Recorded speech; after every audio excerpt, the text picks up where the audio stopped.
Shalom.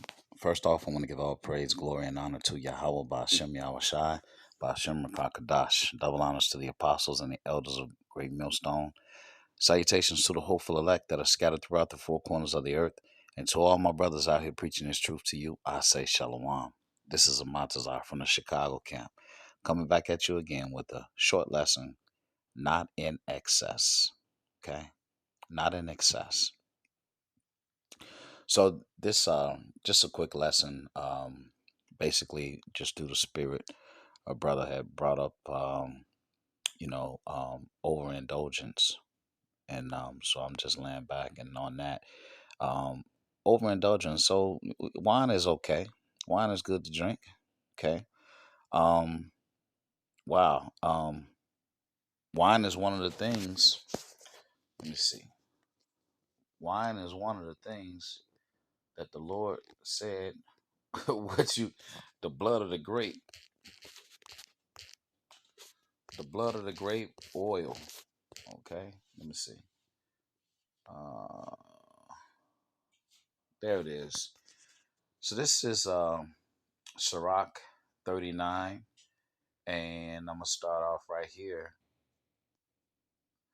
Um, I'll start at 25. It says, "For the good are good things created from the beginning, so evil things for sinners. The principal things for the whole use of man's life are water, fire, iron, and salt, flour of wheat, honey, milk, and the blood of the grape, and oil and clothing. All these things are for good to the godly, so to the sinners they are turned into evil." Okay? So that's important to note that for the sinners they are turned into evil.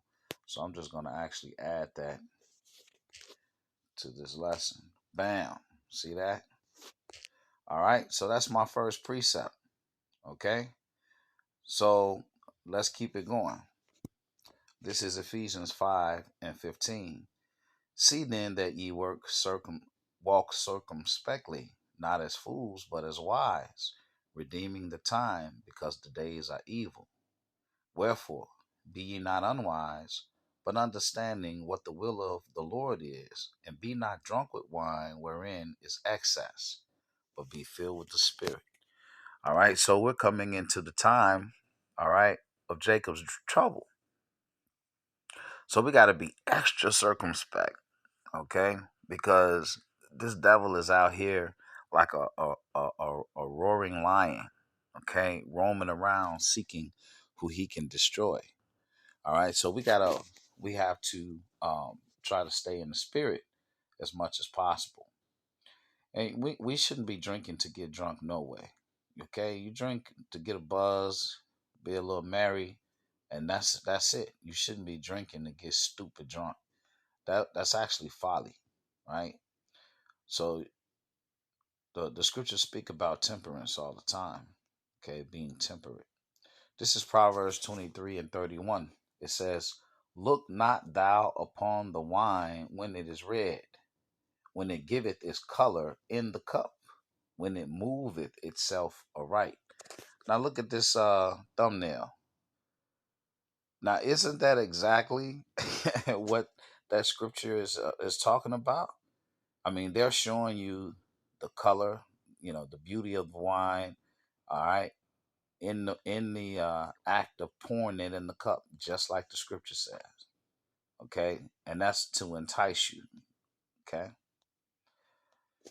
this is Sirach 31 and 27. It says, "Wine is as good as life to a man, if it be drunk moderately."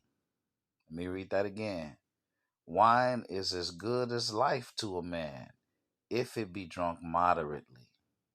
You see, we started off with the first scripture. Okay, that first scripture, it says, "For the good are good things created from the beginning, so evil things for sinners." The principal things, okay, which one of them was what? The blood of the grape. It says all these things are for good to the godly, so to the sinners they are turned into evil. Okay, all right.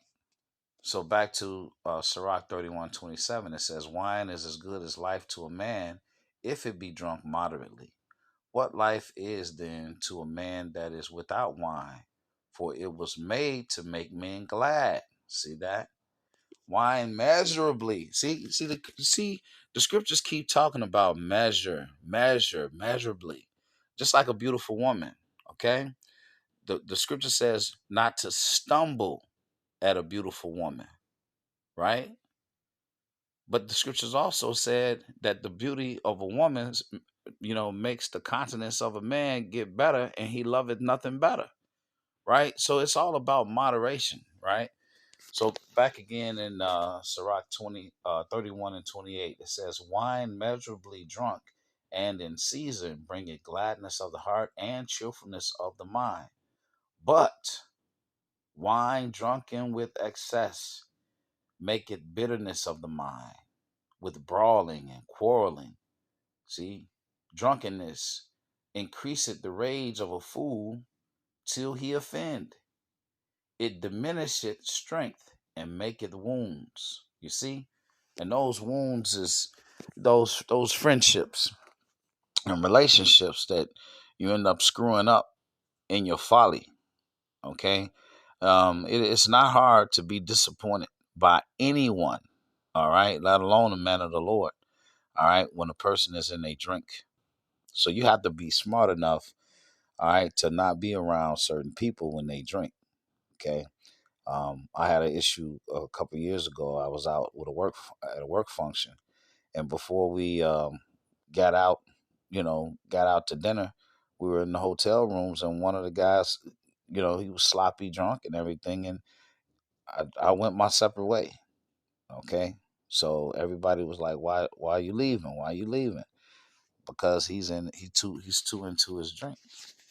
Okay, he's too drunk, and so instead of sticking around, I just used wisdom in that situation.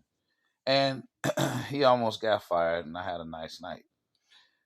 All right, and in closing, Isaiah 5 and 11, it says, woe unto them that rise up early in the morning, that they may follow strong drink, that continue until night, till wine inflame them.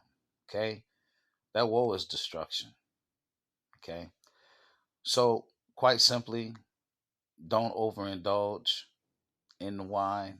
All right, um, not in excess. All right, there it is, short and simple, sweet. I pray this lesson was edifying. Until the next one, shalom.